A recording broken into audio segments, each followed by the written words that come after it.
그래, 우리가 1시간 반이잖아요. 그래서, 나는 한 30분 정도 얘기하고, 그 다음에 가급적이면 질의응답을 많이 하도록 하죠. 왜냐하면 지금 한받은 상황이 상당히 위태롭고 그러니까 질문이 많을 것 같아서, 그러는 게 좋을 것 같고, 아까 우리 박종화 목사님께서도 이제 평화에 대해서 말씀을 이제 많이 하셨는데,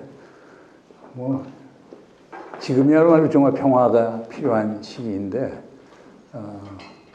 우리가 평화의 개념을 얘기할 때 상당히 모호한 부분이 많아요. 그래서 평화의 개념을 얘기할 때 이제 보통 적극적 평화, 파지티브 피스하고 소극적 평화, 네거티브 피스 이제 두 가지로 얘기하거든요. 그러니까 파지티브 피스라고 하는 것은 그걸 우리가 잘 아는 요한 갈퉁 교수 같은 분이 이제 내린 정의인데 전쟁의 구조적 원인이 아예 없어서 진짜 평화롭고 정의가 깃들고 이렇게 해서 영구적으로 평화가 있는 상태를 적극적 평화, 파지티브 피스라고 얘기를 해요. 이상적인 사회예요. 그러니까 임마누엘 칸트가 얘기하는 영구 평화론에서 얘기하는 그런 평화를 보통 얘기하는 거죠. 그런데 네거티브 피스에서 소극적 평화라는 것은 보통 뭘 얘기하느냐면 항구적인 평화가 있는 게 아니고 불안정한 평화, unstable peace를 관리하는 것을 소극적 평화라고 보통 얘기를 해요. 그러면 소극적 평화 같은 경우는 결국에 어떻게 하냐면 어떻게 보면 지금 군사적 억지력을 통해서 남북 한간의 전쟁을 일어나지 못하게 하는 것도 일종의 보면은 소극적 평화에 해당이 돼요. 전쟁은 없으니까. 그 다음에 가령 휴전협정을 통해서 전쟁을 잠시 중단시키는 것도 소극적 평화에 해당이 되고, 그 다음 평화협정을 맺어갖고 전쟁을 끝내거나 전쟁 상태를 관리하는 것도 소극적 평화에 해당이 돼요. 그래서 적극적 평화와 소극적 평화를 구분해야 되는데 지금 세상에서 적극적 평화를 보는 건 상당히 어려워요. 왜냐하면 전 세계에서 분쟁도 많이 일어나고 하기 때문에 어려운데 문제는 소극적 평화라도 어떻게 달성하느냐라고 하는 게 하나의 큰 과제예요. 그러나 지금 소극적 평화를 달성하기 위해서 가령 우리 한국 정부 같은 경우는 재래식 억지력, conventional deterrence를 잘해야 된다. 그리고 북한이 핵무기를 가졌으니까 이제는 확장 억지, extended deterrence를 통해서 즉 미국의 해구산을 확고히 갖고서 그다음 북한하고 군사적 균형을 유지하면서 소위 소극적 평화를 이루자라고 하는 건데, 근데 지금 윤석열 정부 같은 경우를 보면은 참 아쉬운 부분이 있어요. 우리가 지금 우크라이나 사태를 보세요. 젤렌스키 대통령이 가장 잘못한 건 뭐냐? 전쟁을 예방할 수 있었는데 예방하지 못하고 그걸 방치한 상태에서 전쟁을 일어나게 만들었단 말이에요. 전쟁은 일단 일어나면 쉽게 끝낼 수가 없어요. 장기화될 수밖에 없어요. 그리고 그 상처가 너무 커요. 전쟁의 결과로 아주 상호 불신과 적대는 더 깊어지고, 그리고 전쟁이 일어난 후에 소극적 평화가 온다고 하더라도 사는 건 상당히 어려워져요. 그렇기 때문에 요즘 많은 관심을 가는 것은 preventive diplomacy라고 해서 예방 외교라고 하는 걸 통해서 전쟁을 사전에 예방하는 게 상당히 중요한데, 지금 우리 정부에서는 예방 외교보다는 관심을 갖는 게 한미동맹 강화를 통해서 대북 군사적 억지력을 구축하고 북한이 군사 도발하면 아주 같이 응징을 하겠다라고 얘기를 하고 있거든요. 그래서 지금 윤석열 정부가 얘기하는 게 삼축 체계라고 하는 걸 얘기하는데, 가령 삼축 체계는 세 가지로 구성이 되어 있어요. 그러니까 하나는 북한이 우리를 공격할 의도가 사전에 보이면 우리가 오히려 선제 타격을 하겠다는 킬체인이라고 하는 것. 거기에 대표적인 게 이제 참수 부대를 북에 보내갖고 타격을 한다는 것. 바로 오늘 끝나는 비질런트 스톰이라고 하는 한미 공중 연합훈련 같은 게 하는 게 북한의 표적을 한 70개 정도를 만들어서 일단 유시다시에 우리가 선제 공격을 할 수 있도록 만들어 놓은 훈련들이거든요.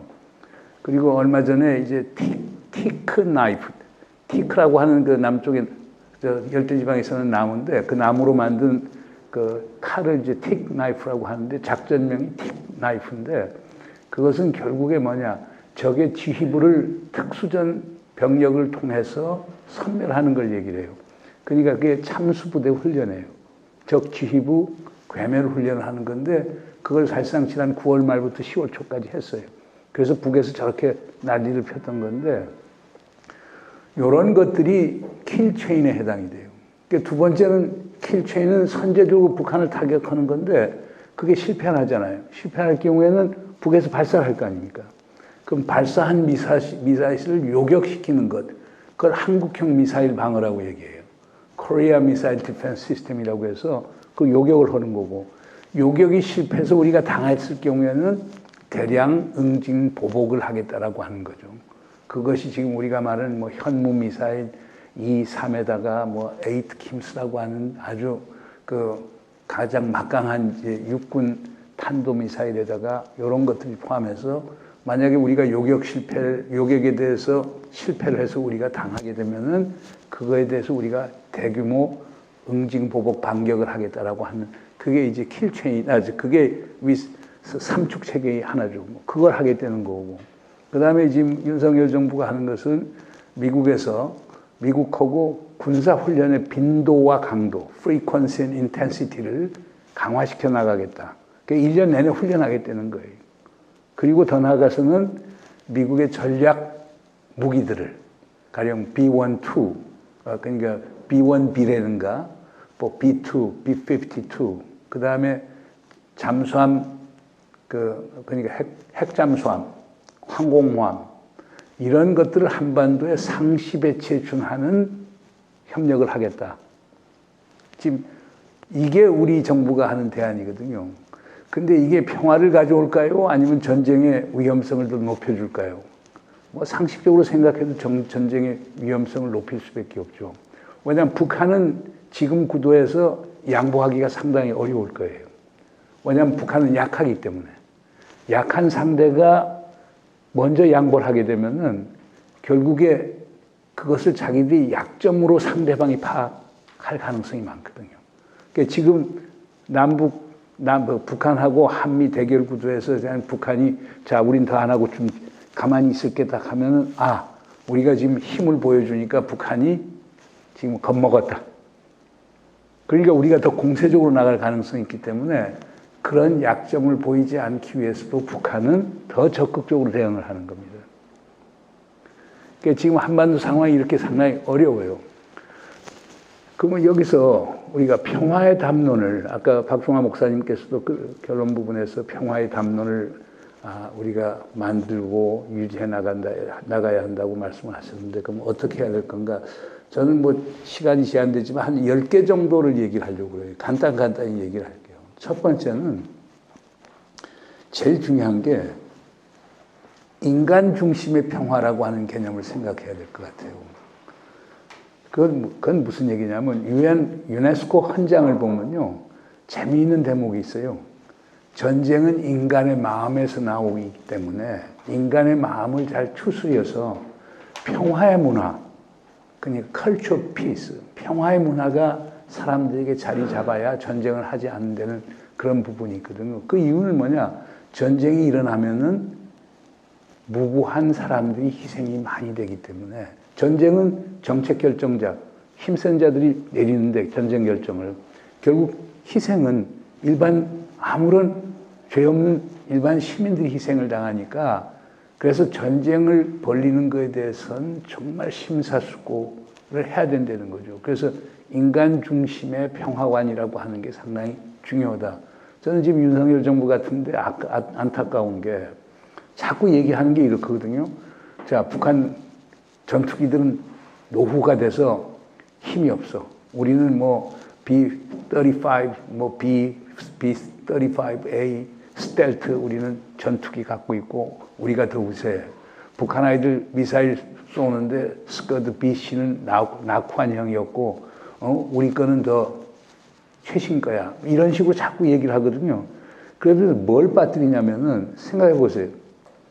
북한 친구들이 의도적이든 또는 실수로 북한이 방사포를 인천공항에다가 쏜다고 생각해 보세요. 그러면 인천공항이 최소한 일주일 동안 닫힐 거예요. 한국 경제가 어떻게 되겠어요? 그리고 북한은 타겟을 표적을 맞출 필요가 없어요. 인천, 경기, 서울 지역에 거의 2,800만 정도 되는 인구들이 집중되어 있는데 아무 데나 쏘더라도 우리에겐 엄청난 타격을 가져와요. 근데 반면에 북한은 전 국토가 요새화가 됐단 말이에요. 1961년 소위 4대 군사로선이라는 걸 하면서 전 국토를 이제 요새화를 시켰기 때문에 다 지하로 들어가 있고 특히 북한 지휘부는 전부 다 지하에 들어가 있어요. 그러니까 한국과 미국이 엄청나게 선제 타격을 한다고 해도 그 영향은 적고 전쟁은 지속될 가능성이 많단 말이에요. 그러니까 만약에 우리 윤석열 정부가 대한민국 국민을 생각한다라고 하면은 지금 선제 타격론을 얘기하거나 지금 북한하고 강대강으로 나간다는데 조금 더 신중할 필요가 있지 않느냐. 우리 국민을 먼저 생각한다고 하면은 확전, 에스컬레이션 하는 걸 막아야 되니까 그래야 되는데 그게 안타까운 부분이어서 저는 이제 윤석열 정부 같은데 인간이 중심이 되는 평화, 정부가 생각하는 전략적 계산이 중요한 게 아니고 만약 우발적으로라도 전쟁이 났었을 때 그 결과로 우리 국민들이 피해를 보는 거에 대한 생각을 좀 많이 해야 되겠다라고 하는 게 첫 번째고, 두 번째는 저는 그렇게 생각해요. 그 로마 역사가 중에 이제 베게티우스라고 하는 사람이 있는데요. 그 양반이 유명한 명언을 남겼죠. 평화를 원하면 전쟁을 준비하라. 그리고 그걸 이제 독일의 유명한 전략가 클라우즈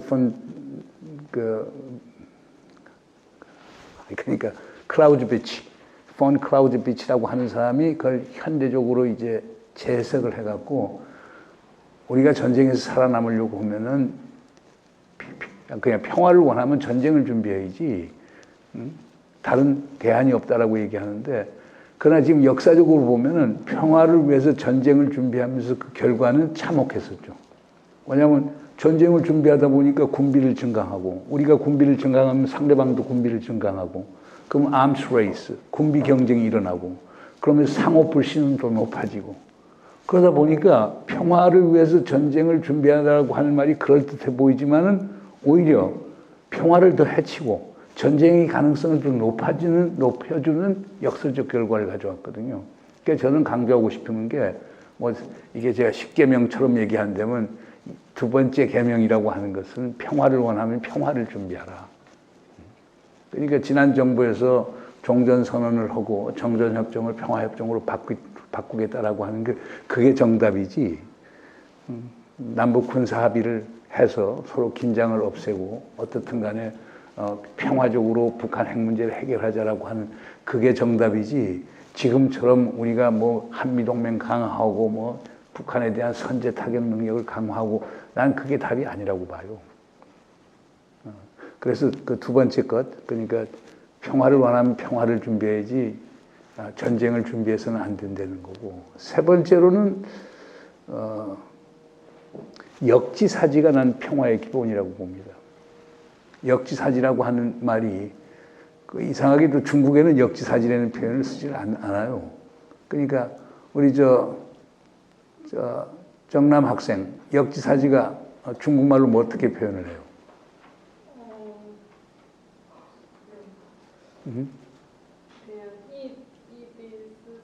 근데 주정원没有 那么表现 그러니까 중국말에는 그런 표현이 없거든. 그 입장을 바꾸는 것.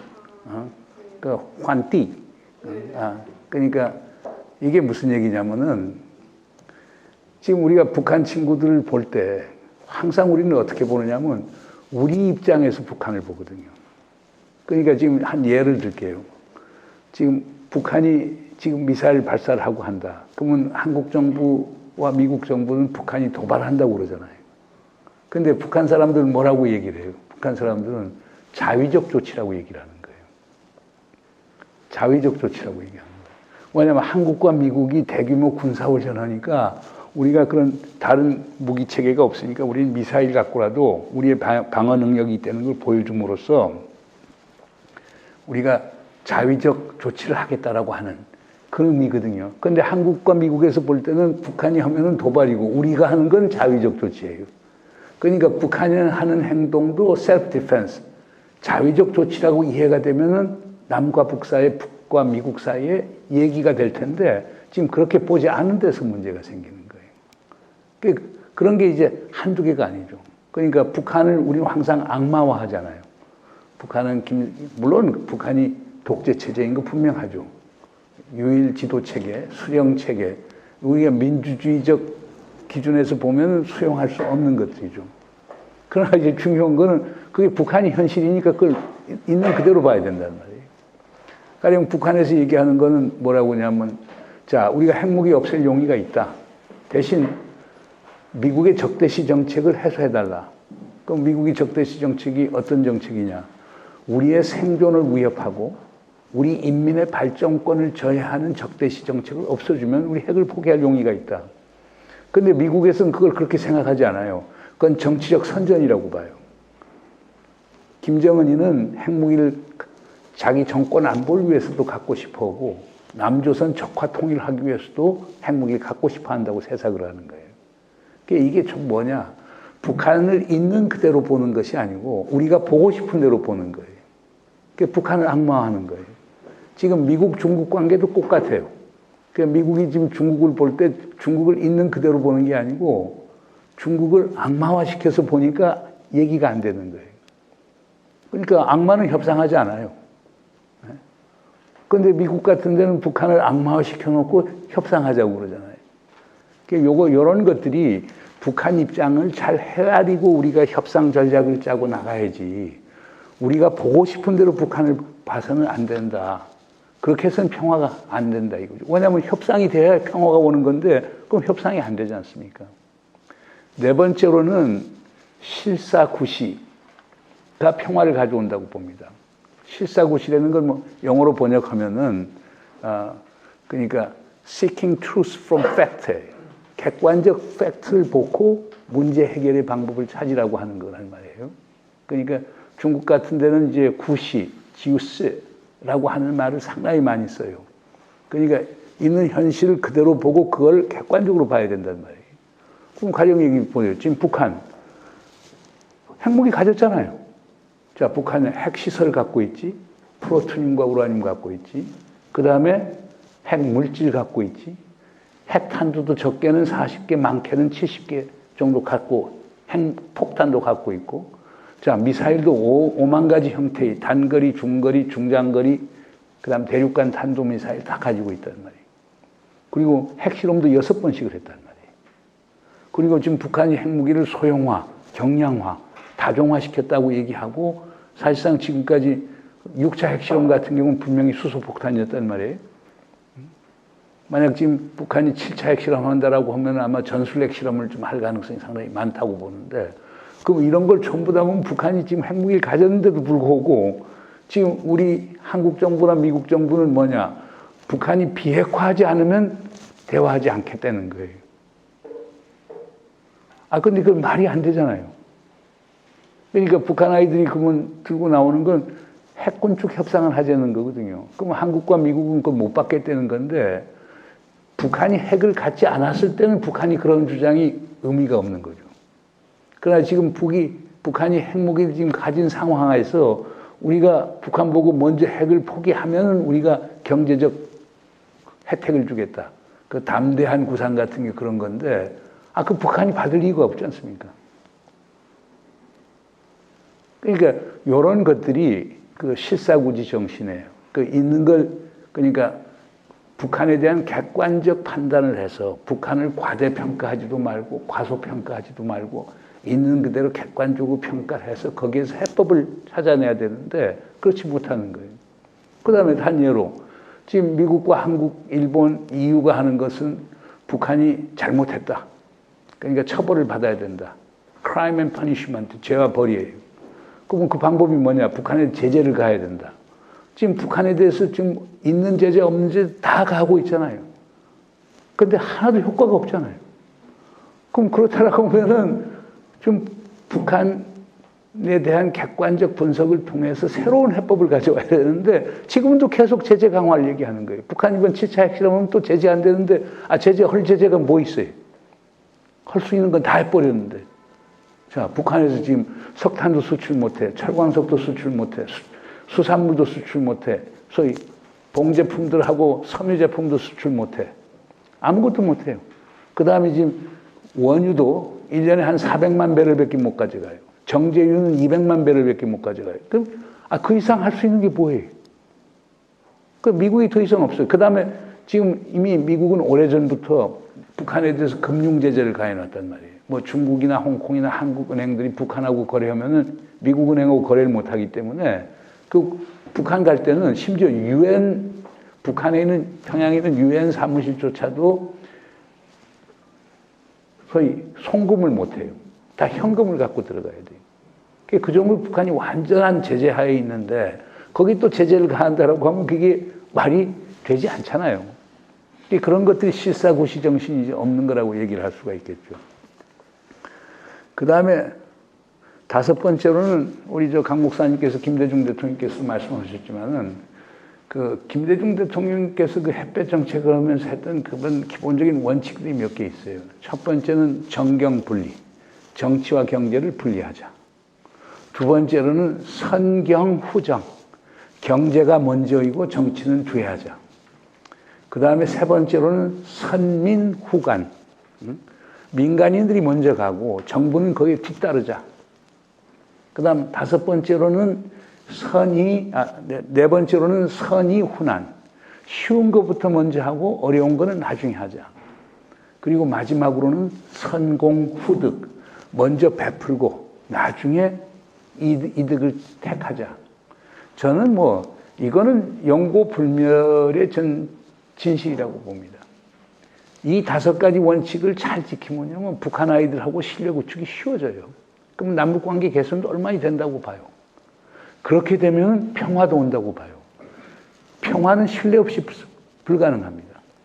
신뢰를 쌓는데 제일 좋은 것은 정경분리, 선경후정, 선민후관, 선의훈안, 선공후득. 저는 이렇게 봅니다. 그래서 저는 그 김대중 대통령께서 그 햇볕 정책하면서 했던 그런 것들이 저는 상당히 아직도 그 평화의 핵심적 자산인 신뢰 구축을 위해서는 가장 중요한 방법이라고 생각합니다.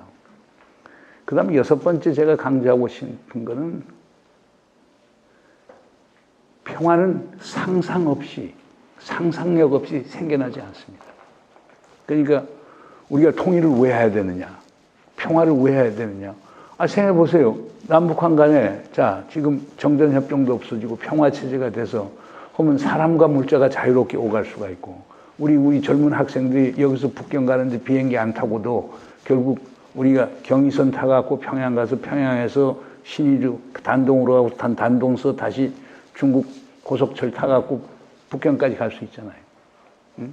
그럼 여기서 길림에서 온 친구도 괜히 비행기 타서 길림까지 가고 무슨 옌지까지 가서 갈 필요가 없으니까 쉐냥까지 가서 쉐냥에서 또 버스 타고 갈 필요도 없고 그렇잖아요. 그 다음에 평화가 있으면 지금 시베리아에서 나오는 가스, 석유 이런 것들 파이프라인 통해서 우리가 바로 올 수가 있잖아요. 그리고 저는 중국의 동북삼성이라든가 그 북한하고 그 다음에 시베리아 쪽은 엄청난 가능성이 있다고 봐요. 심지어 사하까지도. 근데 지금까지는 남북 분단 때문에 우리가 그걸로 가지는 못하고 있단 말이에요. 그게 우리에게는 엄청난 블루 오션인데 블루 오션이 안 되고 그게 그레이 오션이 되고 있는 게 현실이거든요.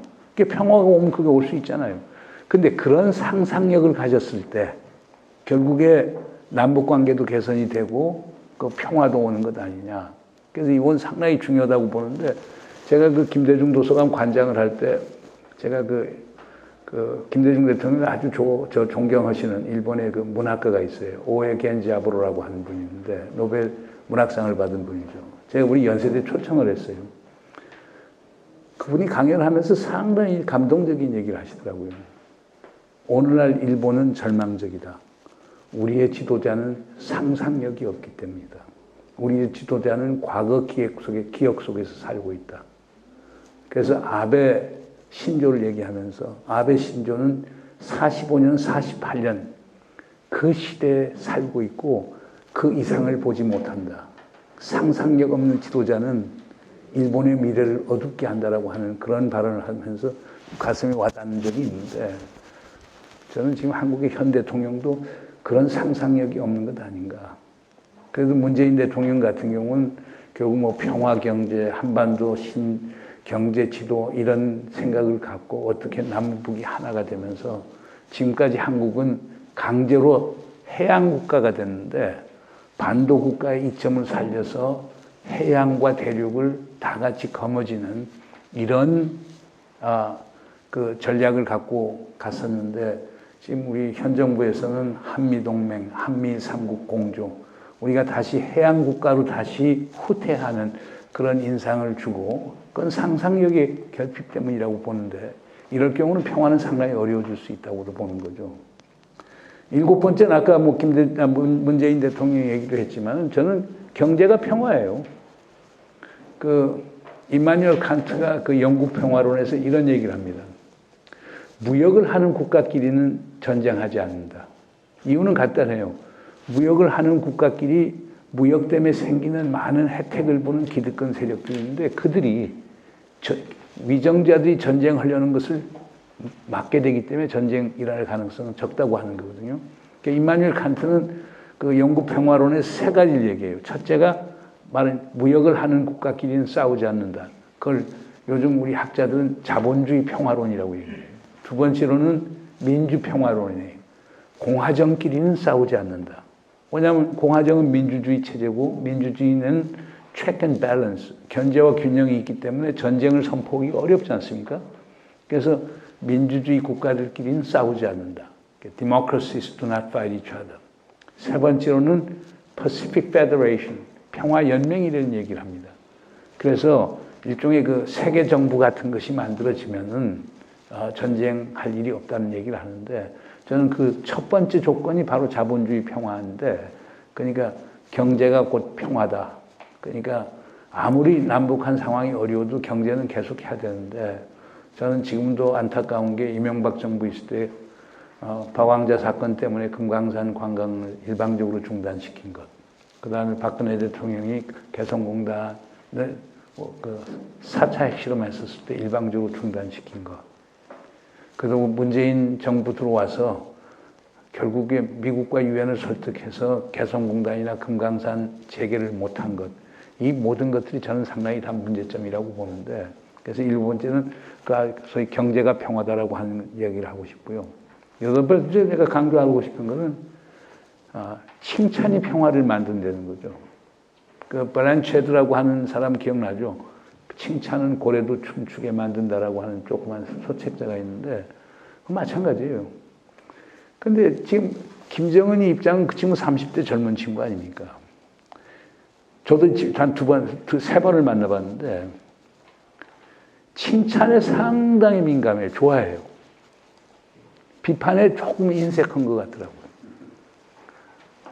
근데 아니 쉽게 얘기해서 자 2018년 4월에 김정은이가 모든 핵미사일 활동을 유예 결정을 하거든요. 그 다음에 2018년 6월 12일 날 싱가포르에서 북미 정상회담을 했단 말이에요. 그리고 뭐 풍계리 그 핵실험장도 폐쇄를 하고 동창리 미사일 발사대도 폐기할 용의가 있다고 그러고 그 다음에 영변에 있는 핵시설도 자기들 전부 다 완전히 영구적으로 폐기할 용의가 있다.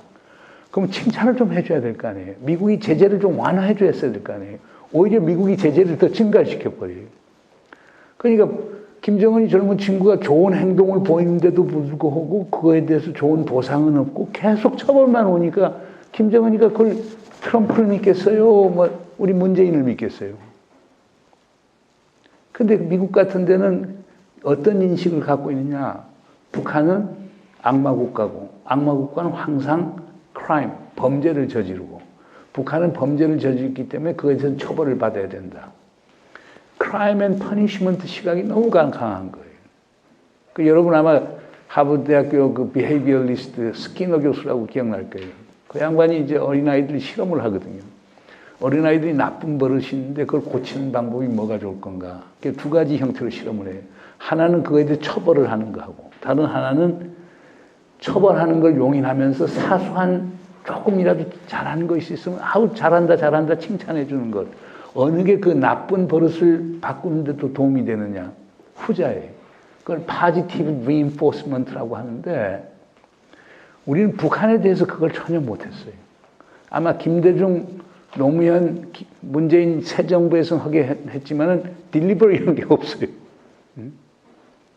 그래서 칭찬이 평화를 가져온다라고 하는 걸 우리가 염두에 둬야 된다고 보고요. 9번째로는 결국에 아까 처음에 얘기했던 겁니다. 전쟁에서 승리하는 것보다는 전쟁을 예방하는 게 가장 중요한 평화의 덕목이 되는 거예요. 저는 그건 이재명 씨하고 저는 생각이 같아요. 나쁜 평화가 이기는 전쟁보다 더 낫다라고 하는 생각입니다. 근데 지금 현 정부 있는 사람들, 현 정부를 지지하는 사람은 나쁜 전쟁이 좋은 평화보다 낫다고 생각하는 사람이에요. 그리고 전쟁을 하면 이길 수 있다고 생각해요. 저는 현대전에서는 전쟁에서 승자는 없어요. 다 루즈, 다 패자들이지.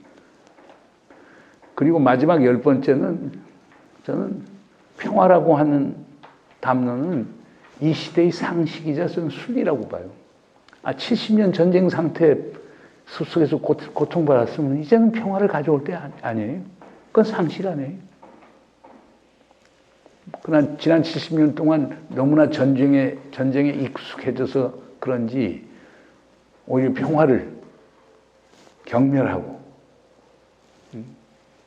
소원시하고 하는 그런 사람들이 많은 것 같아요. 평화를 얘기하면 다 빨갱이라고 얘기하잖아요. 전모 목사처럼 평화를 얘기하면 전부 다 용공 종북주의자고 주사파고 빨갱이라고 얘기하는데 요거는 바꿔줘야 될 것 같아요. 70년 고통을 받았으면 이제는 전쟁의 종지부를 짓고 평화를 가져와야 되는 것 아닌가. 그건 시대의 소명이자 이 시대의 상식이 아닌가 생각이 됩니다. 제가 30분 얘기한 데는 거의 40분이 넘어버렸네요. 우선 여기서 끝내고 질의응답이 있으면 받도록 하겠습니다. 감사합니다. 네.